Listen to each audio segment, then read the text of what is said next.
Warm greetings, Africa fans, wherever you may be around the world. I have been meaning to do this video on this topic about Ethiopia for weeks, and each time I start to prepare my thoughts, the turn of events change. Every day, the events are changing in Ethiopia. So instead of going too deep into the conflict details, I want you all to just simply understand the basics of this current conflict. And then I will get into my personal views on why is it that this conflict, an old dormant wound, is now scabbing back up after decades. Could the covert reason be for the purpose of destroying the new controversial dam? It's possible. I'll give my own brief analysis later in the video. But first, let's start with a simple background of the conflict. Now, this current conflict started about a year ago between the current Ethiopian government, led by Prime Minister Abiy Ahmed, and the Tigray People's Liberation Front, also known as TPLF. The conflict turned into a direct clash after other rebel fronts joined the TPLF in order to bring down the government led by Prime Minister Ahmed. Now, the TPLF fighters were joined by the Oromo Liberation Army, and they collectively want Prime Minister Ahmed's regime in a political and security halt and fail. And Ahmed's government tries to protect all financial and military capabilities to keep things under control and to squash the TPLF efforts by all means. Between the two sides, thousands have been killed and thousands more have been displaced since November of last year. So who exactly are the TPLF?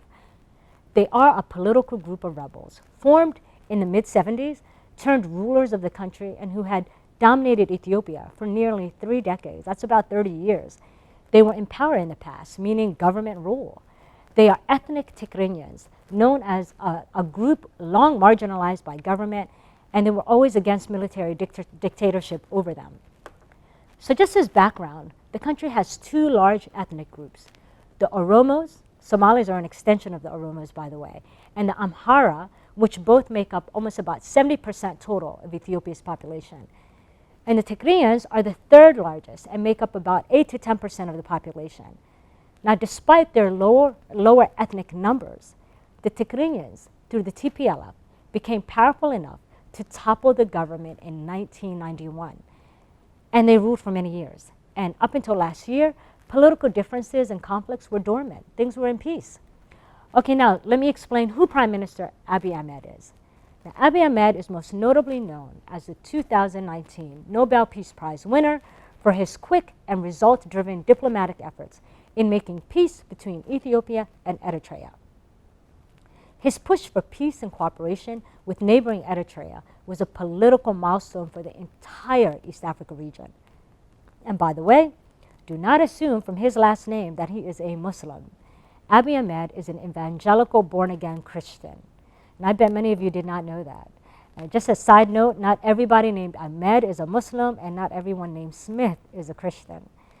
Now, Prime Minister Abiy Ahmed also happened to be a former intelligence officer.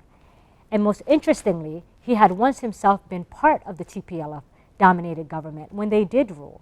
But after he took office in 2018 as Prime Minister of Ethiopia, one of his public goals was to minimize the TPLF group's influence in Ethiopia, but not necessarily by war.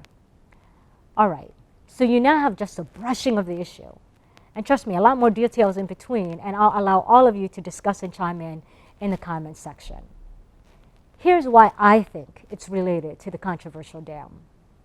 Primarily timing. Most political moves are motivated by timing. Last year, when this conflict erupted, it was the year the dam occurred enough water to start generating some electricity from. And basically, the reality of the dam's initial purpose by Ethiopians has come to fruition last year. Now, it makes me question some things. Second, Sudan around the same time started to develop its own internal conflicts. Also, old wounds scabbing back up suddenly. Now, mind you that Sudan is one of the 3 countries involved in the controversial dam dispute. The 3rd, of course, being Egypt. And ironically, Egypt has been completely silent on both internal issues within Ethiopia and Sudan. Now, I'm not blaming Egypt at all for these conflicts, but they certainly are the benefactors here, as the potential for the dam's destruction solves their threatening issue of major water shortages from the Ethiopian dam. Could there have been external covert advisors and political chess players at helped revive these two dormant conflicts in both Ethiopia and Sudan in support of Egypt? That's possible also. And just weeks ago, with regard to Ethiopia, some proof had come out of external political advisors from Europe and the USA pretty much advising one side of the conflict by having an official Zoom meeting with the TPLF. Let's roll a bit of that videotape. Thank you, Ambassador. Ambassador Bob Dewar from London has just joined us. Say hello, Ambassador Burhani. Ambassador Dewar. Ambassador Dewar, how are you? Hello, Ambassador Bob. You're mute. Yes.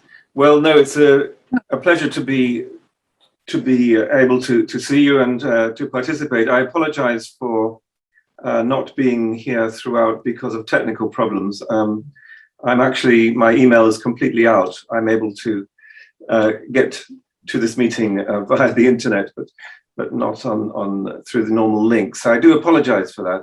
And I've been listening with considerable interest to what I've heard since participating, and I agree with what Tim has been saying, and I'm very interested in what the ambassador is saying.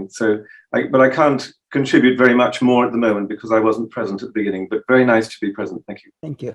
Well, before we proceed, let me just say, Ambassador Burhani, yes, we have a lot of international friends, and I'm really very pleased to say that these ambassadors here today and their friends have been talking with our peace organization for now several months.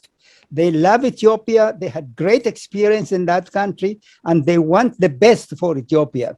So I think this group of ambassadors are themselves in line to cooperate with us to promote peace. If I said something wrong, Ambassador Vicky, who's been here all the time, can correct me. Ambassador Stefan, Ambassador Yamamoto, you can correct me. But I do believe this group of former emissaries have a very important role to play in the future of Ethiopia.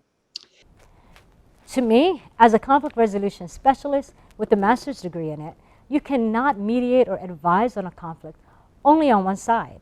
Otherwise, your neutral intention goes straight out the window. Now, I'll pin the entire 2-hour Zoom call meeting in the notes section for you all. Okay, so what are some implications to the East Africa region? The year-long dispute in Ethiopia has produced layers of issues that are difficult to resolve or even navigate through. And the conflict has worsened by accusations of hidden agendas and cover-ups.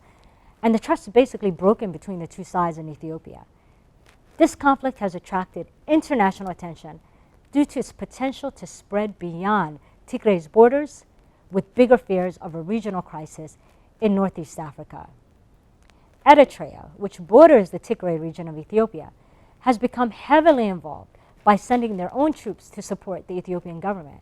In response to Eritrea's actions, the TPLF bombed the outskirts of the Eritrean capital, Asmara. Many refugees from Tigray have fled to Sudan, increasing the pressure on the country's already scarce resources. And ethnic tensions intensify across Ethiopia.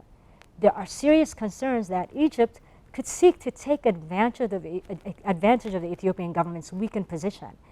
Egypt could be in a good position here to even fund dissident groups in Ethiopia to stir and ignite a proxy war over the Grand Ethiopian Renaissance Dam.